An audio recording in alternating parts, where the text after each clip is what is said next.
noite. Boa noite. Diz que vai esperar um pouco as pessoas. Boa noite a todos. Não chegou ninguém ainda não, Emma. A gente vê por aqui.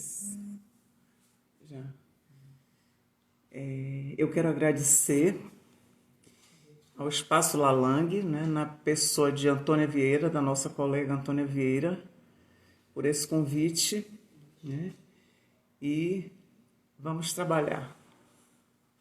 Muito obrigada às pessoas que estão conosco durante esse trabalho, e eu quero agradecer também aqui a meu contra-rega Ernesto, meu neto, que me ajudou aqui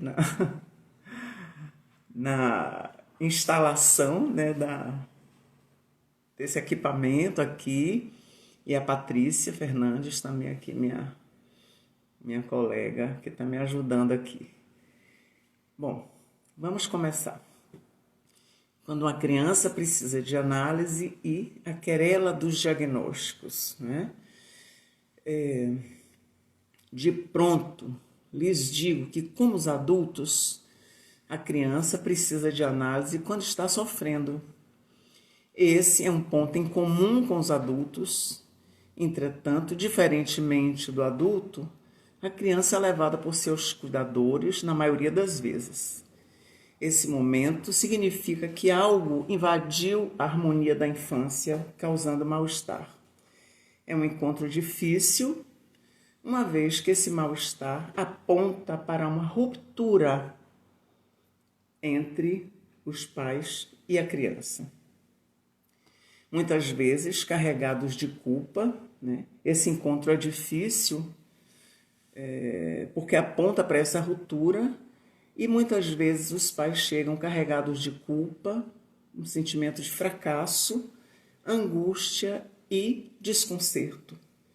Buscam um analista porque não sabem o que acontece com sua criança.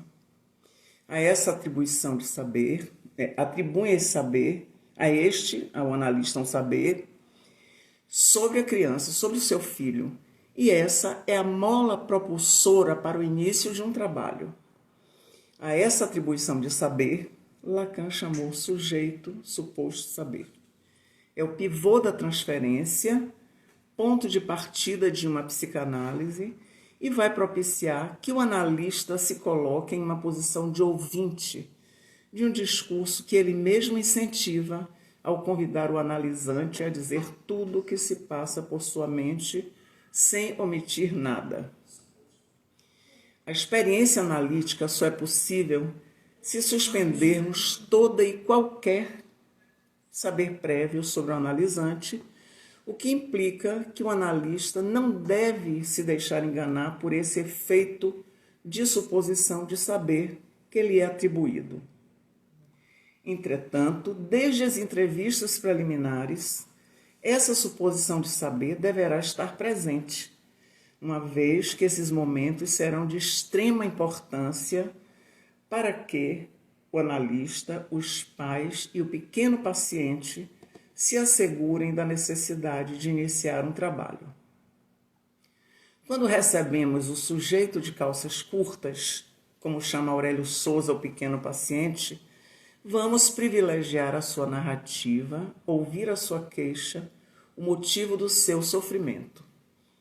Entre os sintomas que o trazem, alguns são sintomas efetivamente, segundo Freud e Lacan. Para Freud, sintoma é solução de compromisso, retorno do recalcado, fala sobre o sujeito. Outros sintomas apontam para a falência imaginária da criança, revelam a falha simbólica dos pais, que é denunciada pelo defeito real do corpo da criança no sintoma. A esses chamamos manifestações sintomáticas. Lacan nunca analisou crianças, mas em outubro de 1969, em notas manuscritas à pediatra Jenny Aubry, Lacan escreve: o sintoma da criança está em posição de responder ao que há de sintomático na estrutura familiar. O sintoma pode representar a verdade do casal parental.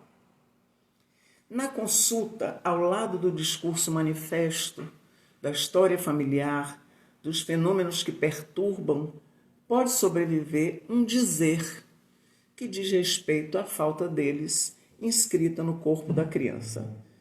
Tomo um fragmento de um caso clínico para ir ilustrando. Eu tomarei algumas situações clínicas.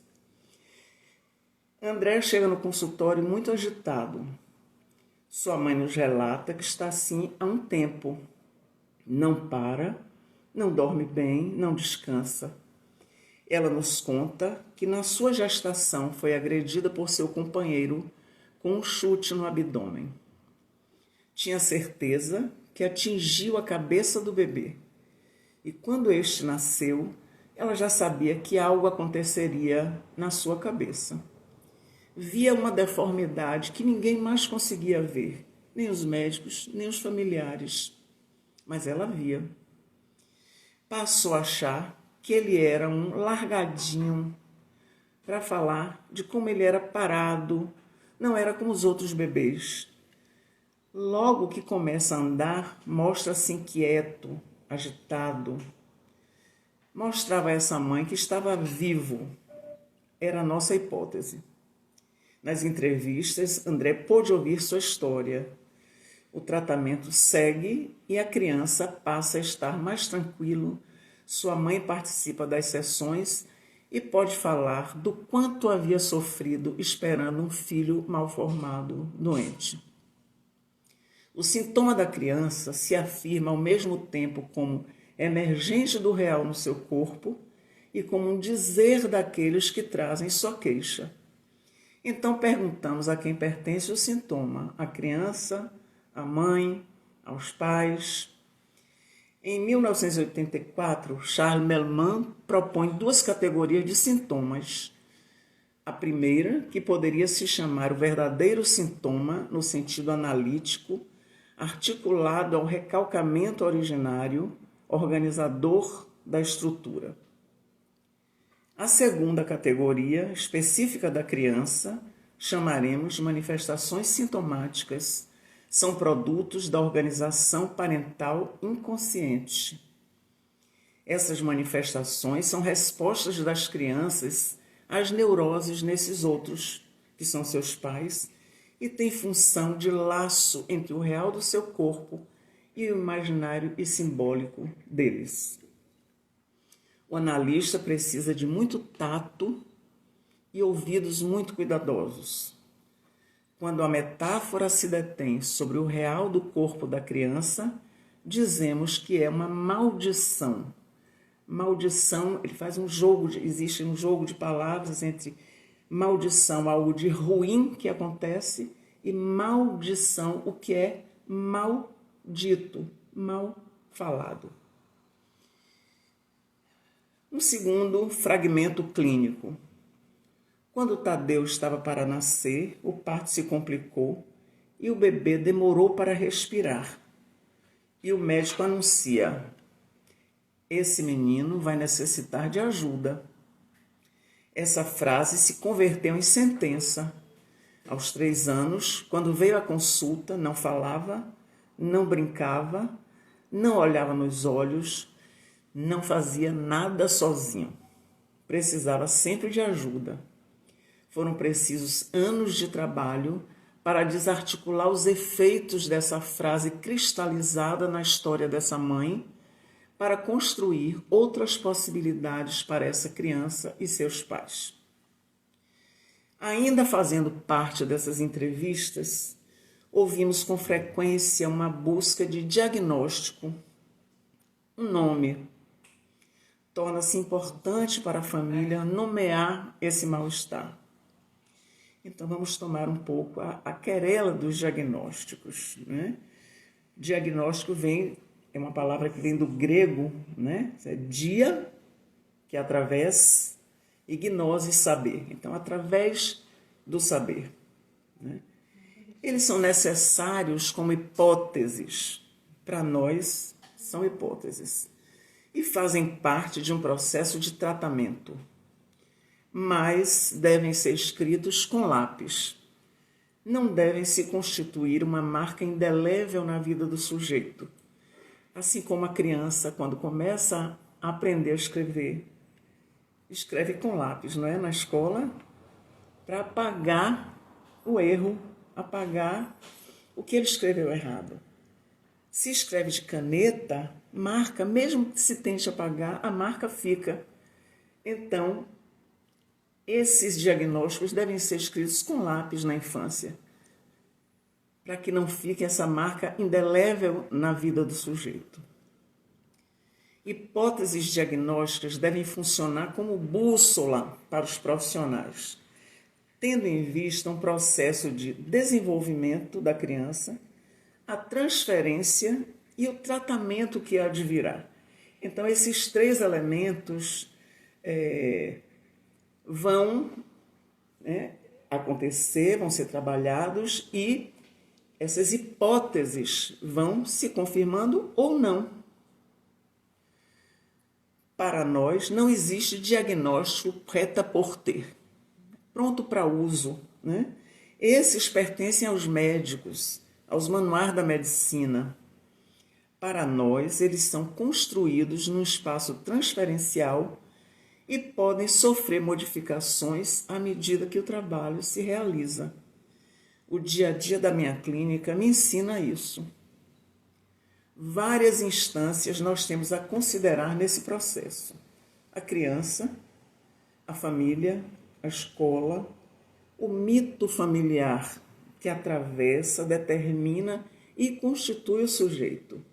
É muito importante ouvir sempre esse mito familiar. Cada família tem um mito, constrói um mito. O espaço clínico da infância é onde habitam os gerúndios, brincando, elaborando, esperando, construindo. E o verbo aponta um caminho a construir. Trago uma observação sobre 2 diagnósticos que trazem muitas crianças ao consultório, aos nossos consultórios: autismo e TDAH. Chama atenção para esse fenômeno epidêmico que, como um vírus, se alastra no universo infantil. Muitas famílias já chegam com um diagnóstico pronto, como falei há pouco, prêt-à-porter, né? Pronto para uso. Então, a escola, a vizinha, a comadre, todos diagnosticam. Mas não se trata de definir, detectar e tratar processos mórbidos, mas passar um pente fino em quaisquer sinais de alerta para captar potenciais riscos e indícios que podem derivar em uma patologia. Então, é uma busca de patologização da infância. Falarei rapidamente sobre o autismo, porque eu mesmo já fui tema, né, de uma live aqui, nesse espaço Lalang, com Cláudia Mascarenhas, que é uma grande conhecedora do assunto. Então, eu tentei fazer um certo histórico, né, sobre o autismo. Em 1908, um psiquiatra chamado Bleuler descreveu o fenômeno da esquizofrenia e os nomeou de autismo, né, de autos, que é si mesmo, e ismos, modo de estar. Então, era um modo de estar consigo mesmo, referindo-se ao distanciamento do mundo externo. Léo Kanner, em 1943, publica sua observação de 8 crianças. Eram 5 meninos e 3 meninas, né? O que é sempre comum, há mais meninos do que meninas portando esse quadro. Então, o que eles tinham em comum? 8 crianças, incapacidade para estabelecer laços sociais, alterações na linguagem, insistência em ambientes sem mudanças, aparição ocasional de habilidades especiais, bom potencial cognitivo, mas limitado a um interesse, aspecto físico normal e fisionomia inteligente, aparição dos primeiros sintomas desde o nascimento. Kanner dá uma definição de autismo nesse momento: alteração autista inata do contato afetivo. delimita o autismo infantil precoce, diferenciando-o da esquizofrenia. Em 1944, na Alemanha, Hans Asperger apresenta um historial clínico de 4 meninos e os classifica como psicopatia autista, que tinham em comum, essas crianças, falta de empatia, ingenuidade, pouca habilidade de fazer amigos, linguagem pedante ou repetitiva, pobre comunicação não verbal, interesse desmedido por certos temas. Em países diversos, né, eles não tinham conhecimento da pesquisa um do outro. E o Asperger faz essa pesquisa na Alemanha, 1 ano depois de Kanner. Em 62, um psiquiatra alemão chamado Bosch utiliza o termo síndrome de Asperger. E em 1981, Lorna Wing traduz para o inglês os trabalhos de Bosch e torna conhecida a síndrome de Asperger. Muitos estudaram e nomearam o autismo, né? A partir daí, muita gente se interessou e começou a falar e estudar o autismo. Então, historicamente, autismo infantil precoce de Kanner, em 43, psicopatia autista positiva e negativa de Asperger, em 44, esquizofrenia infantil de Bender, em 47, psicose simbiótica de Mahler, em 1952, autismo infantil de Ruther, em 78, desordem autista, já uma terminologia dada pela Associação Psiquiátrica Americana em 87, isso permanece até 94, síndrome autista de Gilbert e Coleman, em 92, transtorno autista, já nos códigos do DSM. E, até hoje, o DSM se refere ao DSM-4 e 5, já falam de transtorno do espectro autista. Ou seja, é um guarda-chuva que contempla muitos traços e assim define o autismo, né, como um transtorno do espectro autista. No geral, esses quadros eram semelhantes aos já descritos e outros descreviam novas entidades ou subcategorias. Então, nós vemos o autismo puro, de Kanner, e o autismo sindrômico, quando o autismo vinha acompanhado de comorbidades. Por exemplo, uma criança que tinha uma doença neurológica e tinha traços de autismo, né? Uma debilidade mental com traços de autismo. Então, isso se chamou de autismo sindrômico. Eu trouxe aqui uma frase de um filósofo italiano, Giorgio Agamben.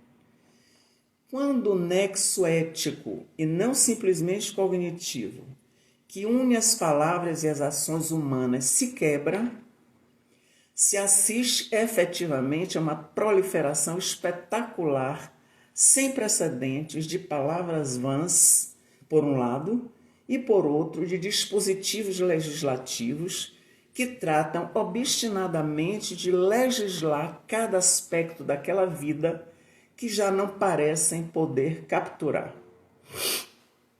Os avanços das neurociências, neuroquímica, genética, deram ferramentas para um maior dispositivo medicalizador numa operação ideológica favorecedora do mercado. Me refiro ao mercado da indústria farmacêutica, mercado consumidor das drogas. Os debates desde Kanner até a atualidade não cessam. Queria fazer uma nota sobre Asperger, Hans Asperger. Elizabeth Rudinesco fez uma resenha, a qual eu traduzi, né, numa tradução livre, que está à disposição de vocês, se interessarem, mas com uma história nada bonita. Esse significante que faz referência aos autistas de alta resolutividade, hoje tomamos conhecimento do lado cruel, oculto, que esconde esse nome. Hans Asperger serviu aos ideais do nazismo e era um dos médicos responsáveis por fazer a seleção das crianças que eram educáveis e aquelas que portavam qualquer deficiência, os irrecuperáveis. Estes deveriam ir para as câmaras de gás. A autora descreve as atrocidades cometidas em nome desta sinistra doutrina: tratamentos com enxofre e vomitivos, tortura e morte por injeção letal. E foram centenas. São registrados 789 mortes de criança, 44 sob a responsabilidade direta de Hans Asperger. Graças às pesquisas de uma historiadora, Edith Schaeffer, essa triste página da história do autismo veio a público no seu livro As Crianças de Asperger, o livro negro do nazismo. Não sei se já está traduzido para o português, e a resenha eu traduzi e, como já falei, coloco à disposição de vocês. O TDAH, que é a sigla do transtorno do déficit de atenção e hiperatividade, trago para começar a falar do TDAH um caso de uma criança que vem à consulta trazido por sua avó materna com essa queixa de desatenção e hiperatividade. Diz que o neto é hiperativo e, no seu modo simples de falar, diz que ele é imperativo. Ainda não sabe ler aos 8 anos. A avó o desqualifica muito e ele, em certo momento, diz: eu sou um menino trabalhador, no que a avó confirma que o mesmo ajuda o avô no seu trabalho. Apostamos nesse significante e ali vislumbrei um bom sinal. João tem uma mãe alcoolista com epilepsia e retardo mental. A sua atenção está ocupada em vigiá-la diuturnamente para que não fuja, o que ocorre com frequência. Assíduo às sessões, tem uma forte transferência à sua analista. Revela seu grande desejo de ler. Joga a memória por muito tempo. Mas o jogo vai mudando da inabilidade e desconhecimento para o domínio do jogo.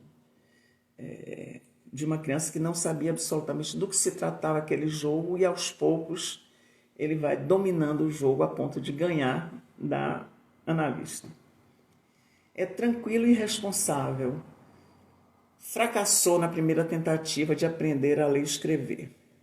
A profissional achava que não aprenderia porque nasceu sob efeito da ingestão de álcool da sua mãe e supostamente teria tido síndrome alcoólico fetal. Continuamos apostando no menino trabalhador e na neuroplasticidade. Um pouco do histórico de como isso surgiu, né? Em 1896, um oftalmologista escocês chamado Hinshelwood, ele postula a existência de uma cegueira verbal congênita que viria a ser um transtorno de leitura causado por um defeito genético. Era um quadro que atingia apenas a leitura e não teve muita repercussão, nem no campo da educação, nem da psicologia, nem da medicina. Não havia estudo sistemático ou evidência empírica, e as publicações apontavam para questões pedagógicas. E ele traz um caso clínico, né, como para provar a sua tese, de uma criança que, ao ler em voz alta, ela não conseguia ler porque era posta para ler em voz alta. E no momento que isso foi modificado, a leitura da criança se regularizou e era apenas uma inibição da leitura em voz alta em público junto com os colegas.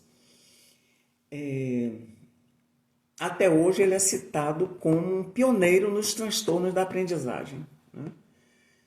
Citado como neurologista, talvez por equívoco, ele era oftalmologista. Em 1918, um neurologista americano chamado Strauss especulou a respeito de uma lesão no cérebro que era muito pequena para afetar outras funções, mas era suficiente para comprometer o comportamento. E nomeou essa alteração de lesão cerebral mínima. O progresso da ciência vai legitimando os critérios de normalidade e anormalidade. Em 1925, outro neurologista americano chamado Orton descobre uma enfermidade que era uma dificuldade, uma confusão para ler os símbolos, chamava-se estrefosimbolia, que é um nome que vem do grego, que era confusão de símbolos, né? E as palavras formavam engramas no cérebro, e se o cérebro não tinha capacidade de desfazer o engrama, se daria uma leitura especular, né? Cada hemisfério formava uma palavra e eram especulares. Até hoje, a leitura especular é um dos princípios da dislexia. Em 1937, Bradley fez experiências com crianças e adolescentes abrigados no orfanato com drogas psicotrópicas, tranquilizantes e anfetaminas. As suas cobaias tiveram melhoras nos seus sintomas, segundo o Dr. Bradley, mas esses resultados nunca foram alcançados pelos seus seguidores, os seus discípulos.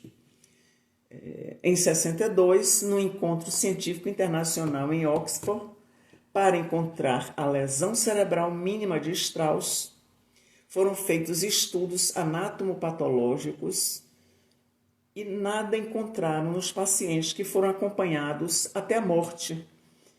Essas pessoas foram acompanhadas e os seus cérebros foram estudados, né? As suas células, estudos citopatológicos, enfim, e nada foi encontrado. A conclusão do grande encontro é que não havia lesão, mas havia disfunção. E assim nasce a famosa disfunção cerebral mínima. Quando eu comecei a trabalhar, eu fui apresentada à disfunção cerebral mínima, DCM, e muitas crianças chegavam aos nossos consultórios com esse diagnóstico, DCM, que os médicos diziam que era disfunção, era confusão cerebral máxima, né? Só afeta o comportamento e aprendizagem, eram as características, só afetava o comportamento e a aprendizagem, os critérios eram subjetivos e vagos, ausência de sinais físicos no exame clínico ou neurológico, ausências de signos clínicos nos exames laboratoriais, radiográficos e eletroencefalográficos. E esse quadro vai se expandindo e ocupando cada vez mais espaços, né? Espaço médico, psicológico, pedagógico. E nessa espuma surge o TDA, transtorno do déficit de atenção. Como a gente vê, o nome vai mudando, muda uma característica ou outra e as medicações acompanhando tudo isso. Em 84, a Academia Americana de Medicina considera os critérios da DCM vagos, confusos e subjetivos, da disfunção cerebral mínima, não é? Com localização na área da atenção, e muda novamente o nome e lança o TDA, né? Que logo depois incorpora a hiperatividade e passa a se chamar transtorno do déficit de atenção e hiperatividade, cujos critérios foram ainda mais difusos e confusos, são ainda mais difusos e confusos até os nossos dias. O diagnóstico é feito através de um questionário respondido por pais e professores, com 18 perguntas, altamente subjetivo. Dificilmente um de nós sairia ileso. 124 anos de busca para dar consistência a uma construção ideológica e não científica, na busca de homogeneizar e pasteurizar a infância. a cada novo diagnóstico, uma nova droga. Finalizando, digo que nós, que nos ocupamos da infância, fiquemos atentos ao canto da sereia. A potência da indústria farmacêutica corrói a ciência e a ética. Se uma criança precisa de análise, que venha aos nossos consultórios e a acolhamos com seus pais para uma possibilidade de mudança de rota, mudança de olhares e afirmação de desejo desse sujeito de calças curtas. E eu vou concluir aqui com uma frase que eu achei muito interessante, uma oração, que é de duas editoras, né, de uma coletânea de poesias e literatura infantil. A infância, elas se chamam Júlia de Carvalho Hansen e Maria Carolina Fenati.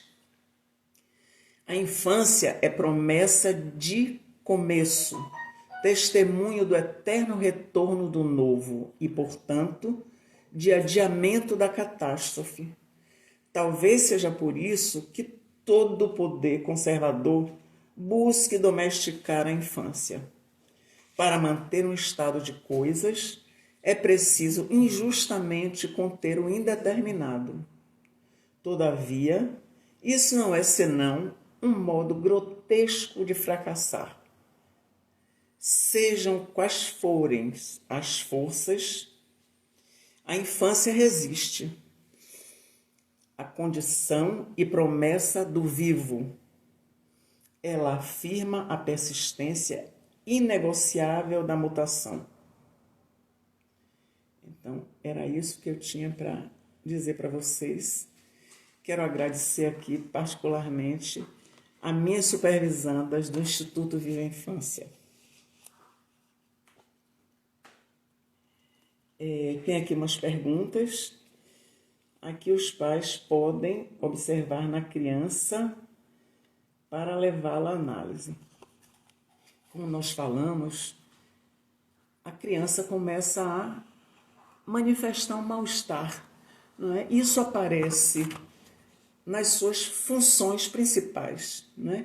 No brincar, né? No social, com seus amiguinhos, no sono, alterações do sono, hipersonia ou insônia, ou dormir demais, ou ter alterações do sono, pesadelos, alterações na alimentação, no apetite, ou comer muito, ou ficar inapetente, adoecer frequentemente, né? A criança que sempre está sendo levada ao pediatra, sempre está com alguma coisa, né, que não está bem. No brincar, né, no social. Então, os pais sempre observam que algo não vai bem com seu filho.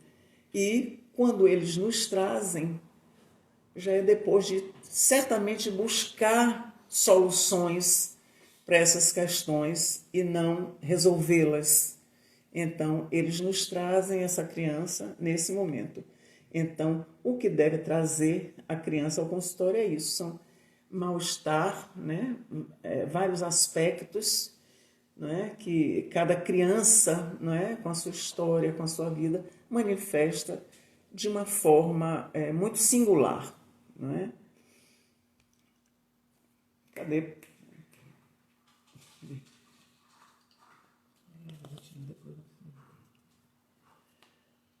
Como se dá o final da análise com criança?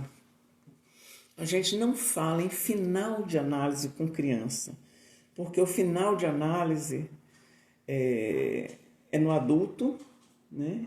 É um final que ou ele se torna um analista, ele vai fazer a sua análise e passar por vários momentos, né? Atravessamento de fantasma e várias questões, ou ele se dá por feliz, né? Lacan dizia que a análise poderia parar quando o sujeito se sentia feliz. Com a criança, pela sua imaturidade, né, ela não faz um final de análise, ela pode fazer parar a análise se ela está bem, se ela está tranquila, mas há determinadas operações psíquicas que a criança ainda não atravessou. Então, ela não pode fazer um final de análise, né? Ela não pode ser uma analista, por exemplo, né? Mas e uma coisa que eu acho super importante, por exemplo, na minha clínica, os pais retomarem os seus lugares de saber sobre o seu filho. Isso é fundamental, porque quando essas crianças chegam à consulta, elas vêm exatamente porque os pais perderam esse saber sobre elas. E no momento que eles novamente retomam esse saber sobre o seu filho, pode ser uma boa hora para finalizar essa análise, né? Finalizar no sentido de parar ali, né? Se dar por estar bem, né? Pela criança estar tranquila, a família também, sabendo mais o que acontece com a sua criança, né? E nesse trabalho com crianças, a gente sempre, eu costumo, periodicamente, estar com os pais e ouvir um pouco, e a gente sente que isso vai mudando. Eles vão se apoderando mais desses lugares de saber que foi perdido.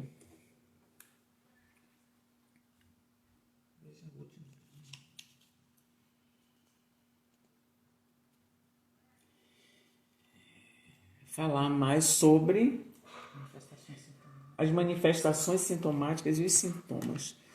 As manifestações sintomáticas, eu trouxe aquele caso clínico que eu falei, que não sei se, eu acho que ilustrou bem, né? Pelo menos eu imaginei, que são questões, manifestações sintomáticas, as crianças estão portando algo que vem exatamente através do casal parental, não é? De algo que eles não conseguiram metaforizar, que eles não conseguiram simbolizar, não conseguiram falar daquilo. Então, aquela criança que tem uma anóxia quando nasce e o médico diz à mãe, esse menino vai precisar de ajuda. O médico fez um prognóstico de que aquela anóxia poderia trazer consequências para essa criança, né? Promover algum quadro patológico no futuro dessa criança. E, num momento infeliz, diz a essa mãe essa frase, que fica cristalizada nessa mãe, né? Ele vai precisar de ajuda, sempre. Então, isso que não é falado pela mãe, isso não desliza. Ela trazia aquela frase presa, engessada dentro dela, não é? E aquilo não era simbolizado, não era passado por palavras, não fazia um enlace com os outros registros. Então, no momento que ela leva a criança e que fala sobre isso, né? A tendência disso é ir, aos poucos, refletindo lá no real do corpo da criança. Isso vai aparecer lá, como apareceu essa manifestação. Era uma criança que não tinha nenhuma independência, não fazia nada sozinho, não falava, não sorria, não andava. E seguramente podia ter algo orgânico, poderia ter tido uma lesão, mas o que ficou preso aí, o que ficou enquistado, como se fosse um caroço aí nessa mãe, que não foi falado, não foi esse significante, não deslizou, né? não metaforizou, não simbolizou. Então isso vai fazer sintoma nessa criança, né? Como o outro também, né, que a mãe fala que a criança nasceria com uma deformidade na cabeça porque ela levou um chute. E aquilo ela levou a gravidez inteira imaginando, né, com aquilo, aquela palavra, aquela agressão sofrida, e quando o bebê nasce, ela já o seu olhar já vê uma deformidade, né? Onde não havia, na verdade, né? Quase como uma alucinação, né? E à medida que ela vai falando sobre isso, que a criança ouve a sua história, ele vai mudando, porque isso pode ser falado, deixa de ser uma maldição, né? Isso pode ser transformado, né? Pode ser simbolizado e as coisas vão acontecendo. O sintoma, né? Quanto menor a criança, mais presa ela está nesses fantasmas parentais, não é? E no momento que ela já está maior, por exemplo, o João, quando chega ao consultório, eu acho que ele trazia um sintoma que era dele, né? Ele tinha questões sérias, não é? Na sua composição familiar, não é? Tinha um pai que nunca conseguiu exercer a sua função paterna, né? E os avós que faziam uma suplência a isso, o faziam também de uma forma um pouco capenga, porque o desqualificavam muito, eram muito impacientes com a criança. Então, eu acho que algo muito precocemente atingiu essa criança na sua estrutura, né, de sujeito, e com essas falhas, né, de função paterna, de organização, né, psíquica. E eu acho que ele tinha um verdadeiro sintoma, que era dele. Ele respondia por esse sintoma, né, de não conseguir ler, né, de ter aquela inquietação, que teve um diagnóstico de TDAH, que não existia, como não existe. Eu acho que esse diagnóstico não existe, TDAH. Para mim é uma invenção, né, da indústria farmacêutica. Eu não creio em TDAH. Então eu acho que essas duas situações, João tinha um sintoma que estava recalcado e que né, na medida que ele foi fazendo o seu trabalho de análise, as coisas foram transitando em outra posição. Ele passou a transitar em outra posição.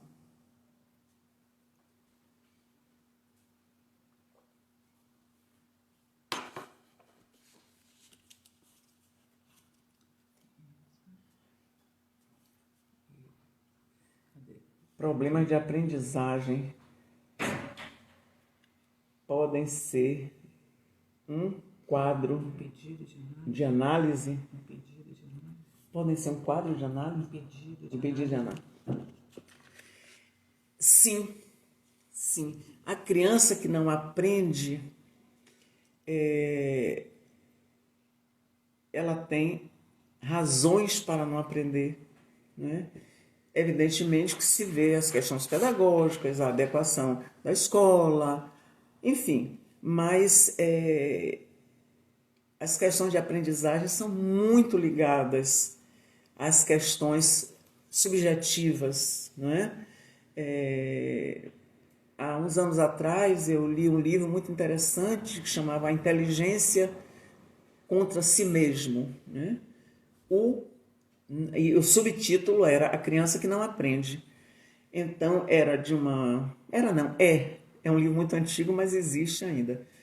É de uma autora kleiniana, uma psicanalista kleiniana, e ela faz uma analogia entre o não aprender como uma pulsão de morte e o aprender como uma pulsão de vida. E é um trabalho muito lindo, muito, a metade do livro é um historial clínico, né, com muitos casos clínicos, bem interessante. E eu acho que a criança muitas vezes precisa não aprender. É importante que ela não aprenda, porque às vezes aprender vai lhe causar muita dor, né? Às vezes o aprendizado da leitura, né? Quando se aprende a ler, não se aprende a ler somente as letras, não é somente a sopinha de letras para fazer palavras. Se aprende a ler o mundo também, não é? A leitura abre essa possibilidade de uma leitura do mundo. E, às vezes, ou muitas vezes, a criança não pode fazer essa leitura, não pode ler. Sabiamente, ela se recusa a ler. São situações muito interessantes essas da questão da leitura, porque essa criança que eu citei aqui, o João, quando a profissional disse ele não vai aprender porque ele teve síndrome alcoólico fetal, eu não aceitava aquilo. Ele podia até ter tido a síndrome alcoólico fetal, mas, primeiro existe a neuroplasticidade, não é? Isso vai se trabalhando e a criança vai recuperando, não é? Os seus neurônios, vai fazendo transposições, enfim. Né? Hoje já se sabe disso, né? A ciência mostra isso claramente. E ele tinha um desejo enorme de saber ler. Ele queria muito aprender a ler. E, com muita dificuldade, acho que ele veio aprender a ler mais ou menos, ele levou bastante tempo na instituição, conosco, e né, a analista e a psicopedagoga fizeram um trabalho belíssimo. A psicopedagoga já foi mais no finalzinho, né, uma outra pessoa que apostou também nessa criança e ele veio a ler, né, como nós pensávamos, né? O desejo dele foi imenso e ele veio a ler, né, com um grande trabalho de análise que levou alguns anos. Ele entrou com 8 anos, acho que saiu de lá com 12, 13 anos mais ou menos. E nesse final ele fez a psicopedagogia e foi um trabalho belíssimo, né, das nossas companheiras Fernanda Darzé e Larissa Machado. Trabalho lindo.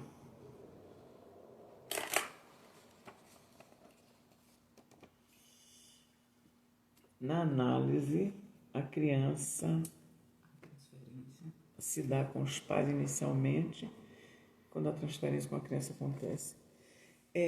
A transferência na análise de crianças, eu digo que é uma transferência pulverizada, não é? Porque os pais têm que fazer uma transferência com o analista, eles têm que, né, para começar, eles têm que atribuir aquele saber ao analista, não é? Para que a análise funcione, não é? Então, o pontapé inicial é esse, não é? A escola tem que fazer uma transferência com o analista também, não é? Outros profissionais que atuam com Então, é uma rede transferencial que se estabelece. E a criança, evidentemente, faz também uma transferência com o analista. E a criança, na sua transparência, às vezes elas perguntam assim, qualquer intervenção que se faz e que tem um efeito, e ela diz assim, como você adivinhou isso? Então, pode ser o suposto adivinho, né? O suposto adivinho do analista. A criança faz transferência, sim. Faz transferência amorosa, transferência hostil. Lembro de uma pacientezinha minha, uma jovenzinha de 12 anos, que ela dizia, você nunca adoece? Você não falta nunca? Nunca fica doente? Então, aí aparecia a face hostil da transferência, não é? Então, a criança faz. qual a importância do trabalho interdisciplinar, considerando o último caso que você trouxe. É super importante, quando a gente trabalha com criança, não é? A gente sempre tem que estar nessa rede, não é? A escola, a terapia ocupacional, quem trabalha com criança pequena, muito mais ainda, não é? Com os bebês, com as crianças pequenas, não é? As escolas entram nessa trama e nesse tecido, não é? A escola, a psicopedagoga, a fisioterapeuta, enfim, né? É uma rede que se estabelece e é importante um intercâmbio, né? uma troca, não é? Evidentemente, a gente tem notícias, recebe mais notícias do que dá, não é? Mas muitas vezes a escola precisa de uma orientação, ou os outros profissionais, às vezes são crianças mais difíceis, e a gente sempre está trabalhando em rede mesmo, né? em comum, né? com esses outros profissionais. E nos enriquece muito também. É muito importante esse trabalho, né? Interdisciplinar. Nesse trabalho com João, o trabalho do menino trabalhador, era muito tranquilo, porque nós estávamos juntos, né, numa mesma instituição, né? Eu supervisionava essas profissionais e tínhamos contato frequente, então foi um caso bem acompanhado, bem compartilhado e um caso muito lindo mesmo.